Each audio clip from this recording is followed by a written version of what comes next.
আসসালামু আলাইকুম দর্শকবৃন্দ, কাছে দূর দেশ ও প্রবাস থেকে যারা ভিডিওটি দেখছেন সবাইকে সুস্বাগতম জানিয়ে শুরু করছি আমার আজকের পর্বটি। আশুলিয়া রাস্তার ব্লকেট করা হয়েছে। এখানে যেটা আমি আসলে অনেক দূরে রয়েছি, সামনে যেটা শুনতে পেলাম সেটা হলো এইচএসসি পরীক্ষার্থী কিছু স্টুডেন্টদের তাদের যে অ্যাডমিট কার্ড রয়েছে সেই অ্যাডমিট কার্ডে তাদের নাম ভুল এসেছে। তো এটা আসলে এটার প্রতিকারের জন্যই আসলে তারা রাস্তা ব্লক করেছে, আমি যেটা শুনতে পেয়েছি। আসলে আমি ওই জায়গা পর্যন্ত এখানে পৌঁছতে পারিনি। তো এই রাস্তাটা টোটালটাই ব্লক। এখান থেকে কত কিলোমিটার রয়েছে, আমি পেছনে প্রায় 4-5 কিলোমিটার অতিক্রম করে এসেছি। এখন সামনেও এরকম ব্লক রাস্তা, এভাবে গাড়ি এভাবে সব স্টপ রয়েছে, সব গাড়ি এভাবে থেমে রয়েছে। বৃষ্টি পড়ছে, তো পথচারীরা কিংবা বিভিন্ন দূর দূরান্ত থেকে মানুষজন যারা এসেছেন তারা তাদের গন্তব্যে পৌঁছানোর জন্য তারা বৃষ্টির মধ্যেই তারা হেঁটে চলছেন।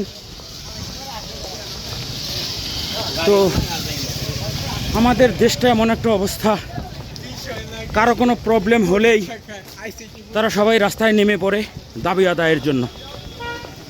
আরে ভাই, তুমি তোমার দাবি আদায়ের জন্য, তুমি তোমার অধিকার আদায়ের জন্য তুমি রাস্তায় নেমেছো, ভালো কথা, কিন্তু তুমি তো আরেকজনের অধিকার নষ্ট করছো। এই যে দেখুন দর্শক, কত মহিলারা বৃষ্টির ভিতর ভিজছে, দূর দূরান্ত থেকে মহিলারা আসছে, বাচ্চা কাচ্চা নিয়ে আসছে।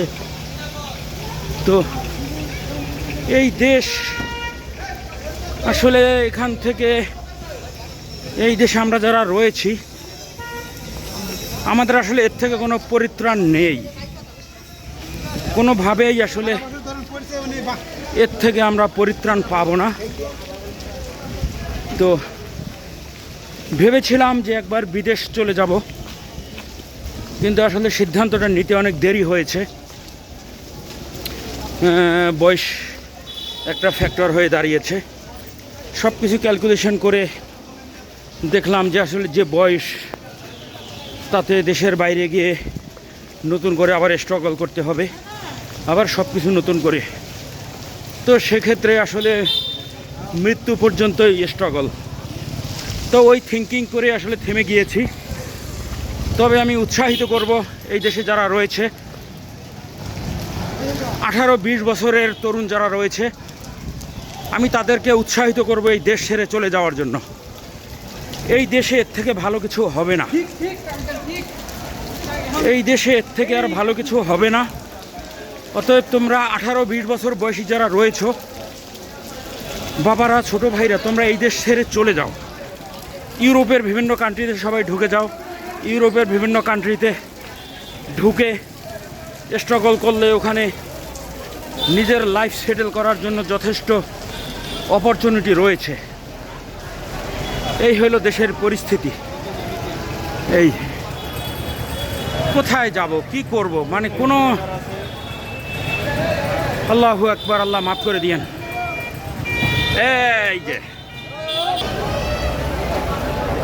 তো আমি রয়েছি বর্তমানে আশুলিয়া বাস স্ট্যান্ড। তো এখানে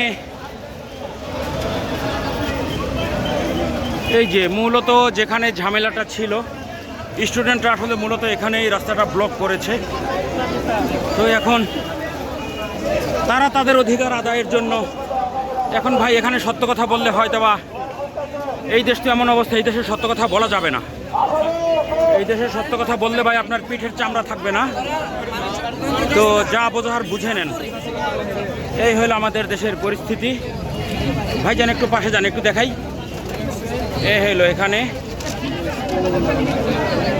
286 জন এইচএসসি পরীক্ষার অ্যাডমিটে দায়িত্বরত শিক্ষকদের অবহেলার কারণে আমরা অনিশ্চয়তায় ভুগছি। 286 জনের অ্যাডমিটে ভুল আসার জন্য মানববন্ধন। আচ্ছা, তো দর্শক, আমি ব্যানারটি পড়ি আপনাদেরকে শোনালাম। তো আপনারা এখান থেকে বুঝতেই পারছেন যে কী অবস্থা। তো আসলে এদেরকে কোনো প্রকার প্রশ্ন করা যাবে না, প্রশ্ন করলে হয়তোবা আমি বিপদের মধ্যে পড়তে পারি। সো দর্শক, ভালো থাকবেন।